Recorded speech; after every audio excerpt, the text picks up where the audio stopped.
Selamat pagi semuanya. Untuk kasus yang saya berikan minggu kemarin, apakah ada yang bisa menjelaskan kasus posisi yang saya upload di IDE minggu lalu? Adakah yang mau mencoba menjelaskan? Saya mau mencoba menjelaskan, Pak.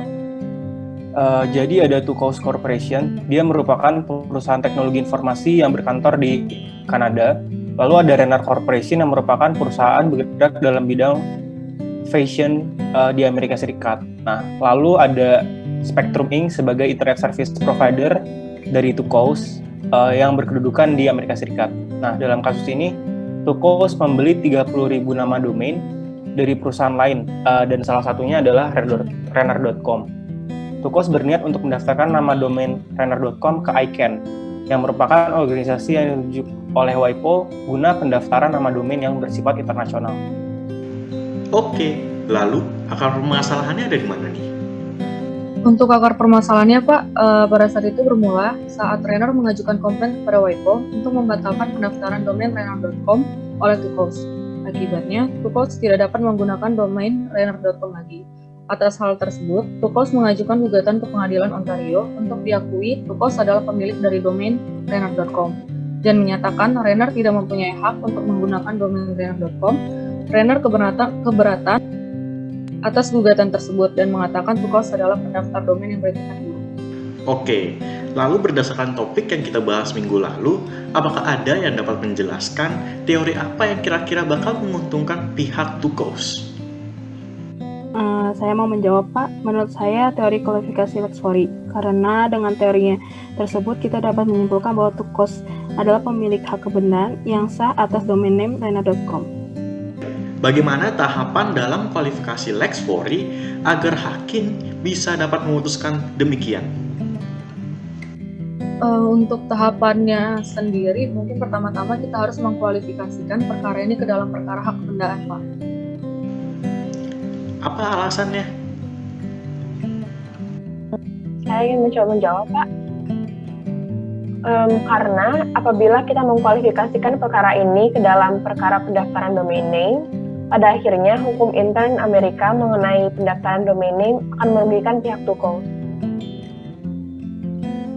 Izin menambahkan, Pak. Dengan demikian, berdasarkan kaidah substantif hukum Kanada, kasus ini dikategorikan sebagai peristiwa keabsahan kepemilikan domain name. Sebab gugatan yang diajukan oleh Tucows berkaitan dengan meminta diakuinya kedudukan Tucows sebagai pemilik domain name Renner.com. Selanjutnya, bagaimana? Izin menjawab, Pak. Di tahap selanjutnya kita harus menentukan titik taut sekunder melalui kaidah HPI Lexfory. Di mana dalam kasus ini berarti kaidah HPI hukum Kanada. Titik taut sekunder mengenai peristiwa hukum yang telah dikualifikasikan mengarah kepada tempat di mana internet service provider berkedudukan. Ya, ini Amerika Serikat yang menjadi lex causa dari kasus ini, Pak. Izin menambahkan, Pak, maka dengan hukum Amerika Serikat sebagai lex causa dari kasus ini, penyelesaian perkara akan dilanjutkan menggunakan kaidah intern dari hukum Amerika Serikat. Lalu, kaidah intern dari hukum Amerika Serikat yang dapat kita gunakan tertera dalam ketentuan yang mana nih? Untuk ketentuannya sendiri, Pak, diatur dalam hukum Amerika Serikat yang menyatakan bahwa sebagai domain name yang tidak memiliki kehadiran fisik di wilayah tertentu atau tidak ada perusahaan yang menyandang nama tersebut hadir di tersebut, maka domain name tersebut tidak dilindungi sebagai hak milik kebendaan wilayah tersebut, Pak.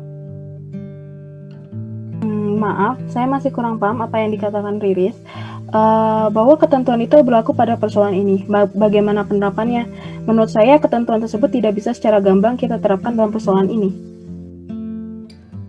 Ingin menjawab pertanyaan Winona tadi, untuk memudahkan mengerti maksud dari pasal tersebut, maka sepertinya harus kita tafsirkan ketentuan ini dengan argumentum a contrario. Jadi, apabila domain name memiliki kehadiran fisik di wilayah tertentu, yakni ada perusahaan yang menyandang nama tersebut hadir, maka domain name tersebut dilindungi sebagai hak milik kebendaan wilayah tersebut. Namun apabila sebaliknya, apabila hanya ada domain name tanpa ada perusahaan yang menggunakan domain name tersebut, maka domain name tersebut tidak dilindungi sebagai hak milik. Oke, terima kasih, sudah jelas. Baik, apakah ada pertanyaan lagi?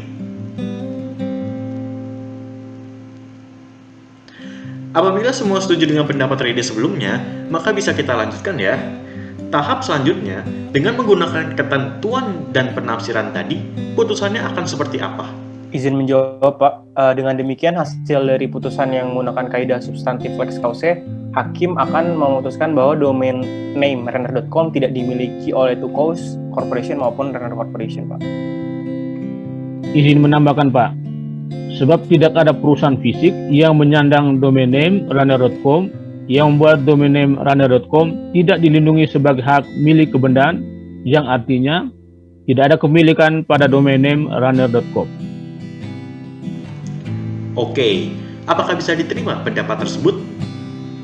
Bisa, Pak. Bisa, Pak. Bisa, Pak.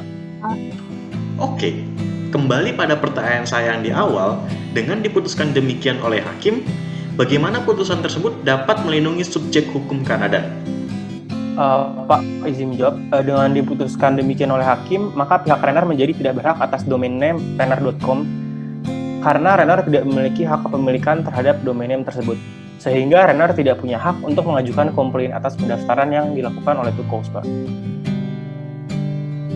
Ingin menambahkan pendapat Dava, Pak. Kemudian, dengan adanya putusan tersebut, maka pendaftaran yang sudah dilakukan oleh Tucows kepada pihak WIPO seharusnya menjadi sah. Begitu, Pak.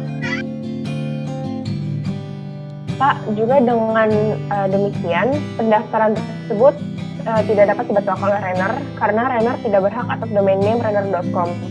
Sebab Renner tidak memiliki keterkaitan apapun dengan domain name renner.com yang didasarkan dengan alasan yang dikemukakan oleh Dava sebelumnya. Ya, good job. Kalau demikian, kelas kita akhiri. Terima kasih atas partisipasinya. Terima kasih, Pak. Terima kasih, Pak. Terima kasih, Pak.